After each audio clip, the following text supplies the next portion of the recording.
Lolos reshuffle, Bahlil Lahadalia. Disentil Salsa Erwina, kebijakannya membagongkan. Gebrakan-gebrakan dari Kementerian SDM di tahun ini, dan dari banyak komen yang ditulis oleh teman-teman semua, Menteri dari Kementerian SDM, Bapak Bahlil, ini salah satu yang paling banyak disebut oleh teman-teman, dan teman-teman kayak udah pada muak banget lah sama ini. Kenapa sih? Jadi setelah aku riset, ada 3 kebijakan dalam beberapa bulan terakhir yang benar-benar membagongkan, dan gebrakannya ini benar-benar menyusahkan masyarakat, bahkan sampai menghilangkan nyawa. Yang pertama, yaitu tentang kebijakan tentang LPG. Jadi, pada tanggal 1 Februari 2025, ada kebijakan bahwa LPG itu cuma boleh didistribusikan sama distributor-distributor yang memang udah di-approve sama Pertamina. Yang terjadi adalah akhirnya muncul beberapa banyak kelangkaan dari LPG 3 kg yang sampai ada korban jiwa. Seorang 62 tahun meninggal karena kecapean saat sedang ngantri LPG. Ini udah sampai makan korban jiwa. Dan hasilnya apa?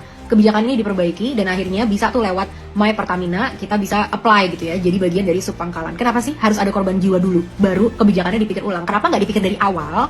Ini dampaknya bisa apa kalau kelangkaan dan masyarakat butuh banget ini? Dan itu jadi bahan pertimbangan untuk dilakukan atau enggak.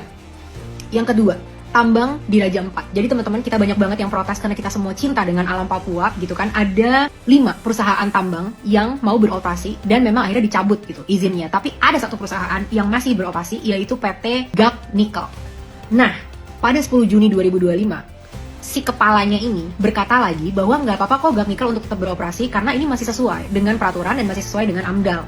Padahal, menurut Undang-Undang Nomor 1 Tahun 2014, itu kita dilarang melakukan pertambangan di pulau yang lebih kecil dari 2000 km persegi.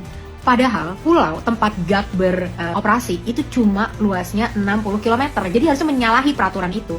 Tapi sampai saat ini PT tersebut masih bisa mengeruk nikel di pulau-pulau tersebut. Yang ketiga, yang paling terbaru adalah kelangkaan BBM dari perusahaan-perusahaan swasta. Ini juga membagongkan banget, karena sebenarnya ini kebijakan yang buruk banget, karena berpotensi untuk menghilangkan lapangan pekerjaan bagi ribuan karyawan-karyawan. Karena secara logika, saat perusahaan yang orientasinya adalah profit, mereka nggak bisa beroperasi, nggak bisa jualan, gara-gara ini akhirnya mau dikemanakan karyawannya. Dan direspon sama dia, nggak boleh ya melakukan PHK, lah kok gaslighting. Yang melakukan kesalahan dia, malah perusahaannya disuruh nggak boleh PHK, dia mau bayarin emangnya kerugiannya. Nah, untuk kasus yang ketiga ini, aku akan bahas lebih lengkap di YouTube aku, yang lebih detail gitu ya. Tapi, tolong dong Pak Prabowo, apa nggak mau di reshuffle juga kementerian yang satu ini? Karena udah jelas banget loh, dalam berapa bulan aja, kebijakan-kebijakannya, gebrakannya itu nyusahin masyarakat, sampai ada yang kehilangan nyawa. Gimana menurut teman-teman tentang kebijakan-kebijakan dari Kementerian SDM ini? Isu reshuffle kabinet kembali menjadi sorotan publik di Indonesia.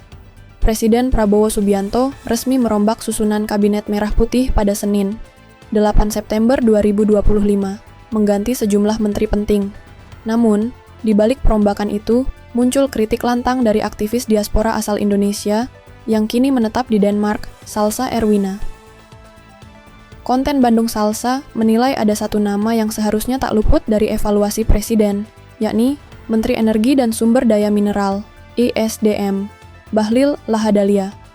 Pasalnya, menurutnya, sejumlah kebijakan yang lahir dari kementerian tersebut justru merugikan masyarakat luas. Dalam reshuffle tersebut, Presiden Prabowo mengganti beberapa menteri strategis.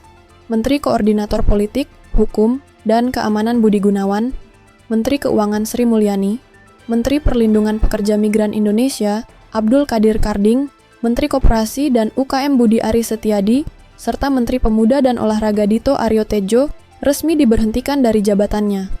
Menteri Sekretaris Negara Prasetyo Hadi menyampaikan bahwa keputusan ini bukan tanpa alasan. Atas berbagai pertimbangan, masukan, dan evaluasi yang dilakukan terus-menerus oleh Bapak Presiden, maka pada sore hari ini, sekaligus Bapak Presiden memutuskan untuk melakukan perubahan susunan Kabinet Merah Putih pada beberapa jabatan kementerian, kata Prasetyo saat konferensi pers di Istana Negara. Langkah tersebut tentu memunculkan pro dan kontra. Namun, banyak pihak justru mempertanyakan mengapa Bahlil Lahadalia masih tetap dipertahankan. Melalui akun Instagram pribadinya @salsaer, Salsa Erwina mengaku banyak menerima pesan dari pengikutnya yang meminta ia ikut bersuara terkait reshuffle. Menurut warganet yang menghubunginya, Bahlil sudah tak pantas menduduki kursi menteri karena kebijakan yang dikeluarkannya kerap membebani rakyat. Salsa pun menyuarakan kritik kerasnya. Ia menilai Bahlil justru menimbulkan masalah baru dengan sejumlah kebijakan yang tidak matang dan berdampak langsung ke masyarakat kecil.